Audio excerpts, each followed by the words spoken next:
Hello guys, Sinis here. Let us talk about Nintendo Switch's new online expansion pack. A few weeks ago, Nintendo announced Nintendo Switch Online Plus expansion pack.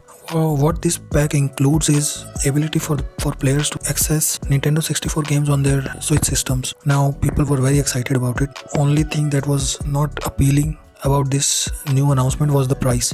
The price was including Nintendo Switch Online. If you purchase this expansion pack, the price would be $50 for a year, and people were not very happy about it. All this expansion pack added was a few Nintendo 64 games and some Sega Genesis games. Now the service is available to purchase. People have realized that the service itself is not very good. Why? Because the games available in that service, the likes of Ocarina of Time and all, they have various issues, various performance issues, various texture loading issues, and they even have horrendous input lag.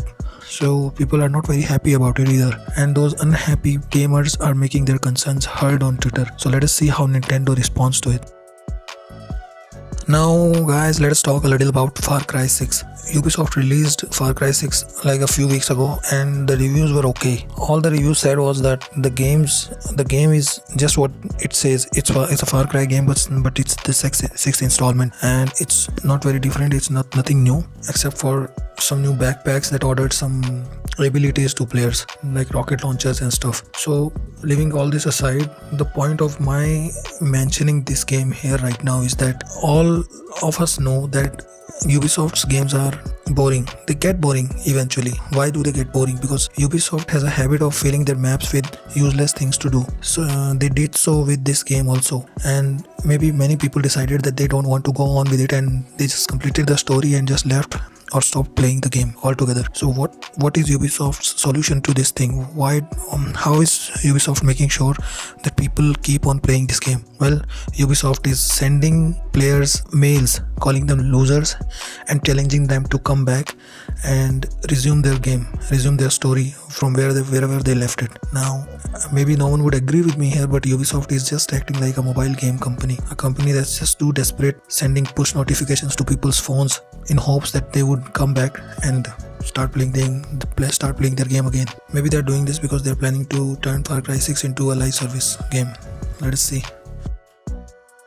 In other Ubisoft news, so there are rumors going around that Ubisoft is working on a new Splinter Cell game. The Splinter Cell game that they're working on is not going to be a typical stealth action adventure game. It's going to be a live service game, not very unlike the new Ghost Recon game, Ghost Recon Breakpoint. So many people are not happy with this rumor, and because they know Ubisoft has a track record of ruining games by adding useless gameplay mechanics to the games that don't even need those.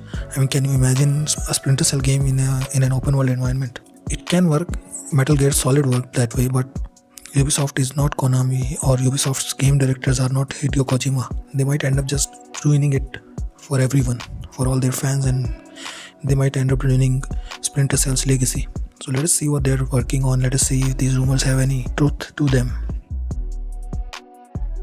In other Switch related news, we have some images floating around on the internet that reveals that the Switch version of Grand Theft Auto Definitive Trilogy Physical Switch version of that game is going to need a download.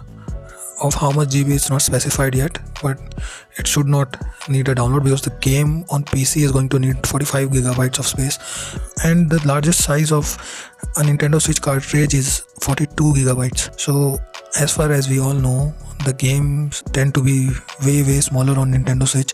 So if 2K decides to invest on larger size cartridges for this particular game, it would be a better thing, because if you buy a physical game, the game should be on the cart itself, not a download. It's a very bad news for people who were planning to get the physical version of this game.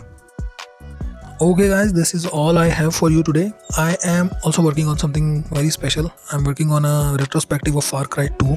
If you guys are interested in watching it, knowing my views about that game, please subscribe, please like my video, and please click on that notification button so you get notified whenever I upload that video. And it's going to be soon. It's going to be in a couple of days. Okay then, bye.